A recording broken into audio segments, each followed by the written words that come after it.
The year 2025 is the year when a number of smartphone manufacturers are competing to present the thinnest smartphone options. At the beginning of the year, Samsung showcased the Galaxy S25 Edge, which was finally officially sold a few months later in Indonesia. Meanwhile, Apple finally revealed the full design of the iPhone Air at the launch of the iPhone 17 series a few weeks ago, made thinner than Samsung's, but with some feature adjustments. Yes, unlike the iPhone 17 and 17 Pro series, the iPhone Air does not carry a specific number, indicating that Apple really designed it as an innovative product. And indeed, in creating the ultra-thin design of the iPhone Air, Apple had to redesign the internal components. This included utilizing the rear camera bump, or what they call the plateau, as a home for several important components.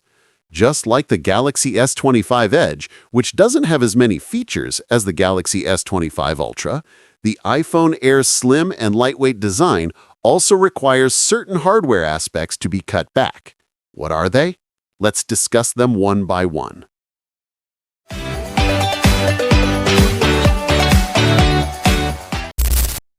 When viewed from the side, the iPhone Air's design truly gives the impression of maximum thinness. It is only 5.6 millimeters thick, which is 0.2 millimeters thinner than the Galaxy S25 Edge, or the same thickness as the Galaxy Z Fold 6 when open. Despite its thinness, the iPhone Air is said to be more physically durable than all previous generations of iPhones. Apple emphasized this during the launch, as many people had predicted that the iPhone Air's design would be prone to bending like the previous iPhone 6 Plus. For the first time, Apple has used reinforced glass called ceramic shield on the front and back, which is said to be more resistant to drops and cracks than standard Gorilla Glass. As for the frame, it uses the same titanium material as the iPhone 15 Pro and 16 Pro series. I like Apple's decision to use a glossy finish like the iPhone 14 Pro. It does get dirty easily, but it gives a much more luxurious impression when clean. The dimensions of the iPhone Air fall between those of the iPhone 17 and 17 Pro Max. Not too big, but not the smallest either.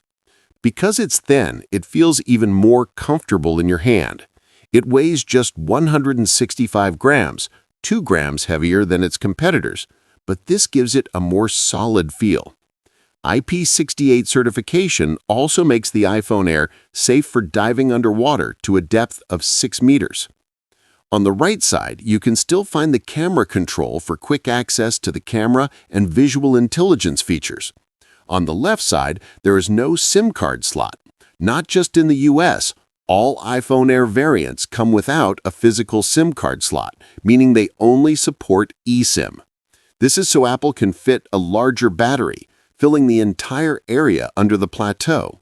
Anything else cut? Yep, the speaker on the bottom.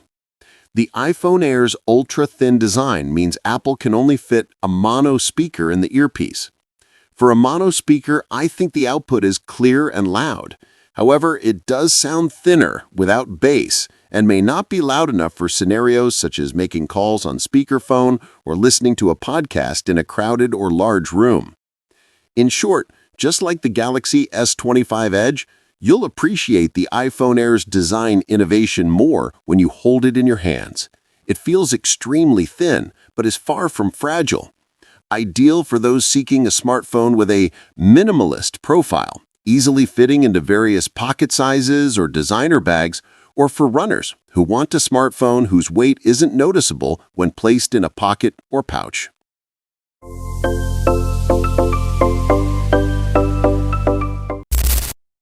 Replacing the Plus variant, the iPhone Air will be sold at a slightly higher price, but with a memory capacity starting at 256 gigabytes. It will use the A19 Pro chip, equivalent to the iPhone 17 Pro series, but is also designed to be the most power-efficient iPhone thanks to a combination of a proprietary C1X modem and an N1 chip that manages connectivity such as Wi-Fi, Bluetooth, and features such as AirDrop, which is rumored to be more stable. Like the iPhone 16e, the iPhone Air's camera is equipped with only a single 48-megapixel main sensor on the back.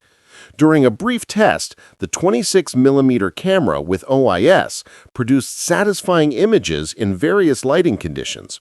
However, without an ultra-wide lens, you can't capture extra wide-angle shots, and without a telephoto lens, you can't zoom beyond 5 times without significant quality loss.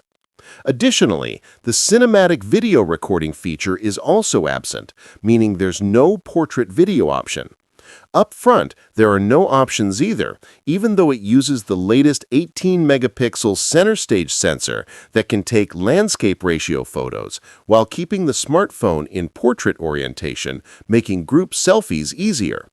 Officially priced starting at $1,266 do all these adjustments still make you want to buy the iPhone Air, which is now available for pre-order?